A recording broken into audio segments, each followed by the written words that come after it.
Here's meteorologist Stephen Jones. All right, so all week we've been talking about that cold air going to be making its way in, and by the time you wake up tomorrow, you're definitely going to feel it. Now, it's moving across the Rocky Mountains right now, and you see this low cloud cover with a good shot of the moon with Venus and Jupiter, and a couple more planets are going to make their way into that sort of a celestial alignment around the 25th, and we'll get a good idea of what that will look like.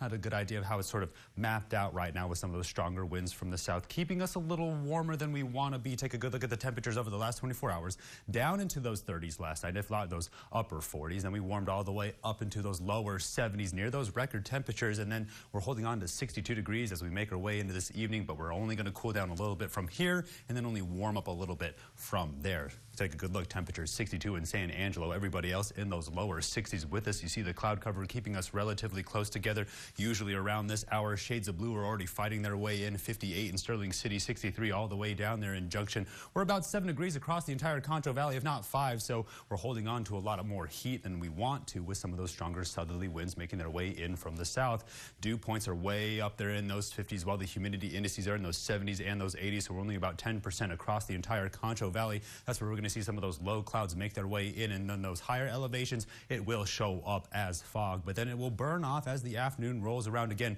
Zoe's talking about seeing those higher winds somewhere in those morning hours, so we're really going to time it out. Now, when we look at the upper level pattern and the moisture tracker, sometimes we're going to see where that cutoff low will be somewhere around the Rocky Mountains. It will take its time to get here. If it's somewhere near the Ohio River Valley, it will get here early, but if you take a good look into Tuesday, that is cold air from coast to coast. Now, this is the cutoff low we have our eye on, because when this system starts to make that formation in the upper level pattern, it will push a lot of moisture into the Concho Valley. Right now, the cold air we have our eye on for tomorrow, right now east of the Rocky Mountains, could get here early, Zoe. Then we take a good look at the next cutoff low that takes aim near the Four Corners. It bottoms out somewhere around Baja. That's where we'll see more of that moisture make its way into the Concho Valley, but we have our eye on the lookout when it collides with this freezing air from the north. When it pushes in from the southeast, we could see a little bit of snow by Wednesday, if not Thursday.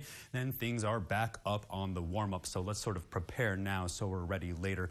Water vapor imagery showing you the monster storm barreling across the middle of the nation right now, and right behind it, there's that cold air cutting off around California, with the next wave of winter weather making its way in off the west coast, and there's our cold front streaking across the Concho Valley right now. When we take it into the severe weather outlook, it is targeting parts of Oklahoma and Kansas into Missouri and Arkansas. That's where they're starting to see that ice storm, but to the south of it, they're going to see a lot of severe weather develop somewhere in those morning hours, while the northern part of the storm cell will create heavy amounts of snow across into that Great Lakes region, where they'll see more lake effect snow right behind it in between from Nebraska into Kansas and across the area all the way into Tennessee and Kentucky. They're going to see an ice storm somewhere around ½ an inch of ice as a result of this storm. Right behind it, freezing air and the storm pushing in from the west coast. We take it into the futurecast, we get a better idea of where this cloud cover is going to be pushing in around the Concho Valley tomorrow morning.